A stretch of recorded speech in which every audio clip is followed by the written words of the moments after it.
John est ambulancier sur Némoné. Même si son activité n'est pas directement impactée, la suspension des évasans médicalisés depuis le 1er septembre vient accentuer un sentiment d'incertitude et d'insécurité pour l'ensemble de la population. Pour un AVC, on a un arrêt cardiaque ou des AVP, des accidents. Donc le SAMU, il ne sera pas appelé, on sait pas qui va venir chercher. Donc c'est un appel aussi à la population de faire très attention. Pour la direction de la santé de la province des Îles-Loyauté, si l'insularité de ces communes rend les choses plus difficiles pour le système de santé provincial, c'est au niveau du pays tout entier que cette suspension prend source. Donc la fin des évasanes médicalisées, ben, elle est surtout liée à la pénurie médicale qui touche ben, durement le service du SAMU. Donc c'est le SAMU ben, qui n'a plus la possibilité de pouvoir avoir des médecins qui puissent en fait accompagner les évasanes médicalisées.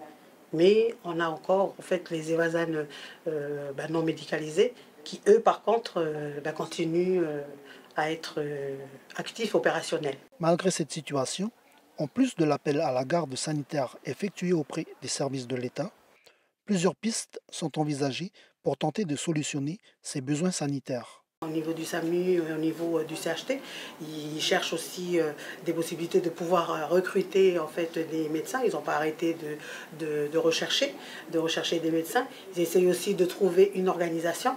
Et nous aussi, au niveau de la province des îles, pareil, en sachant en fait un peu cette échéance, on a fait aussi proposer des médecins chez nous, qui sont des médecins urgentistes. Pour l'ambulancier et de nombreux partenaires du système de santé provincial et pays, cette situation était plus que prévisible. La santé, elle est mise de côté depuis un moment déjà, bien avant le 13 mai. Quoi. Ça a été des priorités autres que la santé. Quoi. De la part, on va dire, des institutions, mais aussi de la population. Parce que quand on voit des médecins agressés, des infirmiers agressés, donc